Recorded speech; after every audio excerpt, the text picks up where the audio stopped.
Peace, guys. Patrick, Conservative Rap, and in this video, we're going to talk about why being black is not specialized knowledge.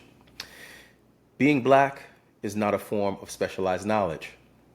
Being African American, Afro American, a person of color, hypermelanated, hyperpigmentated, whatever you'd like to refer to it as, does not entitle you to some unique perspective on life, culture, or society.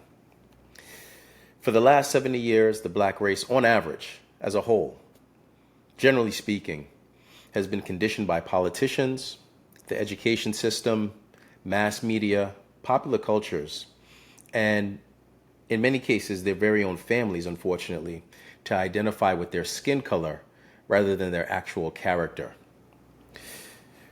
For the last 70 years, this also applies in a unique form of victimhood, as blacks have been conditioned to blame white people and white society for their problems.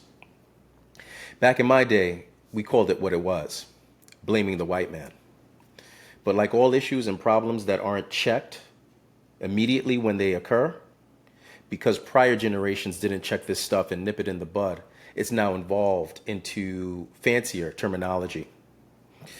So affirmative action has now become DEI. Racial justice has now become quote unquote equity.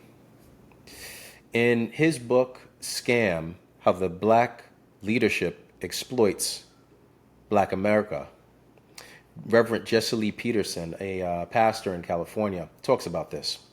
In his provocative book, Reverend Jesse Lee Peterson, the most outspoken critic of the civil rights establishment in America, lays bare its corrupt leadership, courageously taking aim at the biggest names such as Jesse Jackson, Louis Farrakhan, Al Sharpton, Maxine Waters, among others, claiming they're nothing more than scam artists, profiting off the hatred and disorder they foster within black neighborhoods. Peterson insists it's now time to throw off the oppression of the established black leadership and stand for American ideals of freedom, personal responsibility, free enterprise, and moral principle.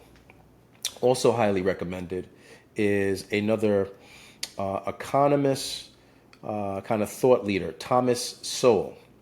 In his collection of writings, the Thomas Sowell Reader, he has specific sections that talk about the evolution of black socialist or black liberation ideology. Effectively, you had a Du Boisian and a Washingtonian trend. And unfortunately, because the school of thought that stems from and is most closely associated with W.E.B. Du Bois, victimhood and blaming have been inherited even prior to the civil rights generation in terms of what caused it. So all fascinating stuff, interesting things to read and consider. But it's all different words for the same BS, which is victimhood and weakness. Anytime you teach a man that his problems arise from something external to himself, you weaken him. Put more simply, how can you call yourself a man blaming another man for your problems?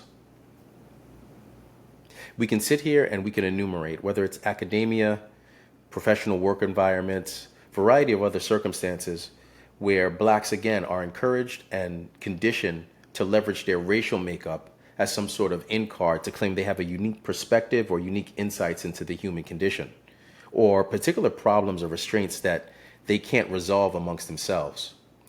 Whites similarly are encouraged to believe that they are somehow responsible in some unforeseen, unintentional, and way blind to themselves, that they should, one, consider themselves responsible for these issues and circumstances, and two, allow some type of open floor to allow someone else to air and address their grievances in a way that they can't speak to, or in a way that they themselves, for some magical reason, can't resonate, identify with, analyze, and comment back on. So if this is you on either fronts, stop it. The problems that you have are human problems. The insecurities that you face are fundamental to the human condition, and answers to your problems do not consist of blaming other people. If you're white, stop the cowering. Remember that love is to tell someone the truth, regardless of how they may feel or react emotionally in response to it. Intimidation is a fundamental tactic on mental control, And deception is based on the constant manipulation of language, altering terms without altering fundamental arguments. So all of these Africana studies, pro-Black diaspora, historical perspectives, DEI, race hustler, academic type perspectives, and the fundamental gist of pretending that being Black is some type of specialized knowledge is insanity. If this is you, you're pathetic. And if you love Black people, you should tell them the truth, that they need to look no further than their own families, their own neighborhoods, and their very own selves for the solution to their problems. Again, being Black is not specialized knowledge. It's not like a practice area of law or a distinct branch of medicine. It's simply blaming the white man, and it needs to stop. Thanks for listening. This is Patrick, ConservativeRap.com. Like, comment, subscribe, share, and check me out on all platforms for more similar content. Thanks and take care.